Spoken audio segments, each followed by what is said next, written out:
I'm Molly, a licensed insolvency practitioner at Parker Walsh, and I'm going to be talking in this video not about a process or a specific situation in where we can assist, but sort of just discussing what advice and help and support that Parker Walsh offers. So I am a licensed insolvency practitioner, so I can carry out the formal insolvency procedures, company voluntary arrangement, administration, creditors voluntary liquidation, members voluntary liquidation, etc. But that's not just the limit of what we do here at Parker Walsh. So when a client comes to me and they're explaining the company situation, it's not just you need this procedure. Essentially, we look at the bigger picture.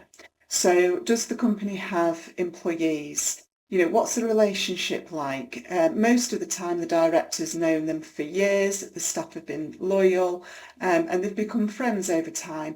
And we have to manage the best way of making the staff redundant if that's what's going to happen, advising them on their rights, and making sure that the staff have the support that they need in a very difficult situation. And that can be very important to the directors.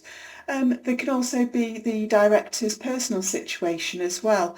There might be a situation where the director's given personal guarantees to the creditors. So we've got to not just look at the limited company, but the wider picture of what's going to happen to the director once the company goes, say, into liquidation and the creditors call upon their personal guarantees. Does the director have a family home that he doesn't want to lose? Or does he have assets, maybe a fancy car he could sell, etc. So it's not just looking at the limited company, it's looking at as I said, the wider picture, what happens after it goes into liquidation in regards to the director.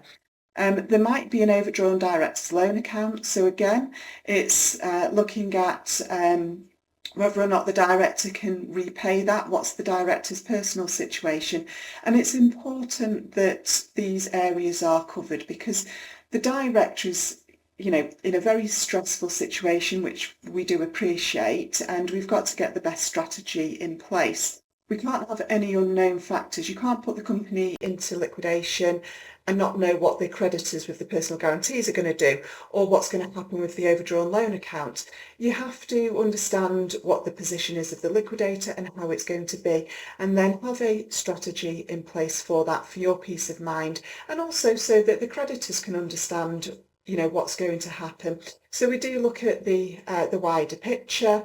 There may also be assets that the director wants to keep. I know commonly when we've dealt with, say, plumbers or carpenters, and they've got tools that they want to buy, they may have used them for a very long time and they don't want to replace them and buy new. Maybe they can't buy them personally, so they want to buy those assets, but they don't want to just take them. They want to make sure that it's been done correctly. So yeah, absolutely, we can assist with that, making sure that you can take whatever assets you want, but ensuring that you're doing the right thing for the company and the creditors, i.e. paying fair value for them. Or it could be that you want to set up again, and so it's not just looking at, say, closing down this company and that's it. Again, we need to look at what the directors' wants are for the future. Maybe it's like, well, actually, we had a really bad debt that affected us, but I know the company is really profitable and it's a good business model, so I might want to set up again in the future. What are the restrictions on that? There are restrictions on using a similar sounding name, and commonly people think, well, actually, if I just change the limited name to something completely different, but I'll just use a trading name, and they get around it that way. That doesn't work. So we have to look at all these things for you. So it's not just giving advice in regards to a procedure that can be applied to the limited company. It is looking at all the other factors: employees, personal guarantees, overdrawn directors, loan accounts, selling the assets, setting up again. There's all these wider issues. And then there's also the cost.